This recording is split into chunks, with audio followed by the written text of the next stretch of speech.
Shut it down. If they don't hear us, Shut it down. if they don't hear us. I'm gonna say this: if you're a black person and you got social media and you got a phone and you believe in the freedom of African people and Africa, you need to start posting on what's going on in Burkina Faso, what's going on in Mali, what's going on in Niger, what's going on in Senegal. We need to start posting because the enemies is trying to kill this guy. They're trying to assassinate IBRAHIM Traore of Burkina Faso. They already did it with Gaddafi. He tried to free Africa and they murder him. They unalive him. So if you got a phone, no matter where you are in the world, whether you're in Jamaica, whether you're in, no matter where you are, we need to start posting on what's going on in Burkina Faso. This guy is trying to change a lot of things and his life is at risk. This guy is trying to change the way people view Africa. Africa is rich. Across the streets of Harlem, the neighborhood of Atlanta, the boroughs of London, and the cafes of Paris, a new spirit of solidarity is rising. Black people across the world are standing up and saying, enough is enough. We see the oppression, we see the hypocrisy, and we refuse to stay silent. Today, in a time where truth is under attack and sovereignty is treated like a crime, Black Americans and Afro-Europeans stand shoulder to shoulder with President Ibrahim Traore of Burkina Faso, a young, bold leader who represents the dreams and defiance of an entire people. Our children will ask us questions. Imagine if in Burkina we refuse to fight and we accept to submit to live in slavery. Tomorrow our children will grow up. They will ask questions. Were our parents cowards to leave us in slavery? Whether we are alive or dead, we will feel it.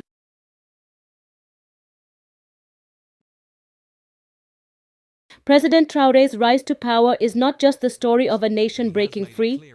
It is the story of all black people breaking chains that have been passed down through centuries. At just 37 years old, Traore has done what many feared to even dream.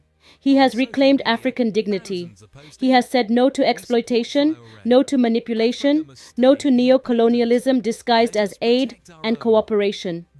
The West, terrified of an Africa that stands tall, has launched its smear campaigns. They call him a threat to democracy, while they have supported dictators across the globe for generations. They say he is dangerous, while their own policies have drained Africa of its riches, left its nations in debt, and fueled endless conflict. But we see through the lies. We know that when a black man refuses to kneel, the system calls him dangerous. When a black nation refuses to obey, they call it unstable. When a black leader demands respect, they call him a tyrant. Black Americans know this story. We have lived it. We know how freedom fighters are demonized. We know how the voices of resistance are silenced and rewritten in history books. And we refuse to let it happen again. I want to speak briefly Traore's about Burkina Faso is leading by Burkina example. Faso and their president, Ibrahim Traore. As an African-American woman, I am so proud of President Traore and so happy for the people of Burkina Faso.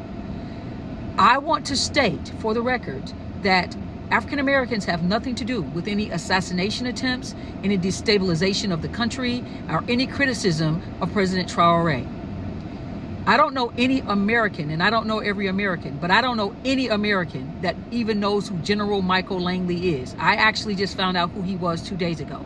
But when you see black people being put in a position like that, and then turn on their heels to criticize another leader in another country, that is by design. And they do not speak for us. They are ruining the reputation of African Americans globally, making people think that we feel this way. We have our own problems in America.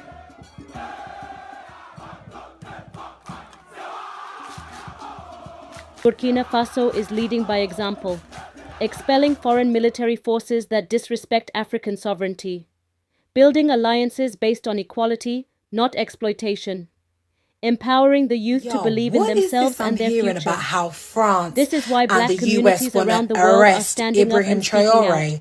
Are you taking the piss? Like this man didn't kick France out of his country. Like this man didn't open up 2 tomato processing plants. Like this man didn't make medical health care free for all, no matter what your status is. And recently, over the last couple of days, made education free up until uni. And the dirty, stinking colonizers want to arrest him. Are we supposed to act like France didn't have its hands around Burkina Faso's throat for how long? And now we have a leader who's doing what no bumper-cluck cowardice African leader has done. And you want to arrest him on what charges? Listen, as a black people, if there's one thing we can all unite around the globe, it's because of this man, you understand? And he needs to be protected, all costs, spiritually, physically, mentally. He needs to be protected by every single one of us. They already tried to take his life 19 times, yeah? And it's clearly going up. So I suggest you start praying for this man, praying for his life, praying for his family, praying for his country. This is a wake-up call to the African leaders to take inventory of what is really happening in their countries. Do they really need the peanuts that are coming in as aid? You have your natural resources. You have everything you need to take care of your people. Why do you continue to be beggars? You take, for example, cocoa. Majority of the cocoa coming out of the world comes from West Africa, and yet it's only recently that African nations were allowed to add value to their cocoa. President Traore is standing up. He is saying the natural resources in Burkina Faso, they belong to the people of Burkina Faso. Niger is doing the same thing. Mali is doing the same thing. Every leader must look at what's happening in the Sahel nations to say, like anybody else, you must take care of your people. You see, it takes two to tango.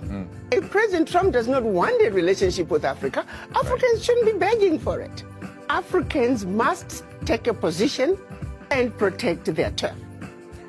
China wants to come and exploit Africa. They'll get away with it to the extent that Africans allow them. I think that what was done to brainwash black people around the world, long before they even left Africa, we are still suffering from that legacy of colonization, the legacy of slavery, where the